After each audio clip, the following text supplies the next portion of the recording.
Irrigation එක කොහොමද? DG. ඔව් ලේකම්තුමා. දැන් වතුර තත්ත්වය මොකක්ද ඔයගොල්ලෝ හිතන්නේ? ජනාධිපතිතුමා කරු ජනාධිපතිතුමනි දැන් වතුර සාමාන්‍යයෙන් අඩු වෙනවා හැම කැලණි ගඟේ වැඩි වෙනවද? කැලණි ගඟේ තව වැඩි වෙනවද අඩු වෙනවද? කැලණි ගඟ ජනාධිපතිතුමනි කොළඹට තව වැඩිම වුණොත් අඟල් 6ක් විතර වැඩි වෙයි. ඊට වඩා වැඩි වෙන්නේ හංවැල්ලේදී බැහැලා තියෙනවා. අනික කුඩ පැති ඔක්කොම බැහැලා තියෙනවා. කොළඹට තව වැඩිම වුණොත් අඟල් 6ක විතර වගේ ප්‍රමාණයක් තමයි වැඩි වෙන්නේ.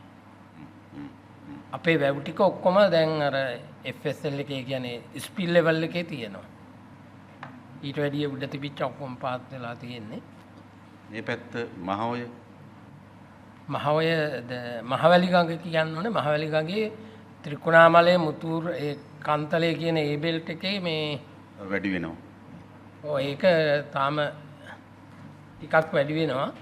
දැන් මහවැලි ගඟ වතුර පහළට යන වැඩි වෙනව නේද? ඔව් මහවැලි ගඟ කාලය කොච්චර වෙලාවක් තියෙනවද ඒක? දවස් කීයක් වැඩි වේද? දවස් දෙකක් වගේ වැඩි වෙනවා. නෑ අඩු වෙන්න පටන් ගන්නනේ. අඩු වෙන එක තමයි මේ අද රෑ වෙද්දි අඩු වෙන්න පටන් ගන්නේ. දැන් තාම වැඩි වෙනවා. අද රෑ විතර වෙනකොට අඩු වෙන්න පටන් ගන්නවා. ඔව් ඔව්.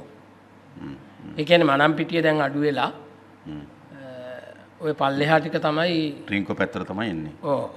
ඒක අද රෑ වෙද්දි අඩු වෙන්න පටන් ගනි. හෙට හවස් වෙනකොට ගොඩක් වෙලාවට අඩු වෙලා යනවා.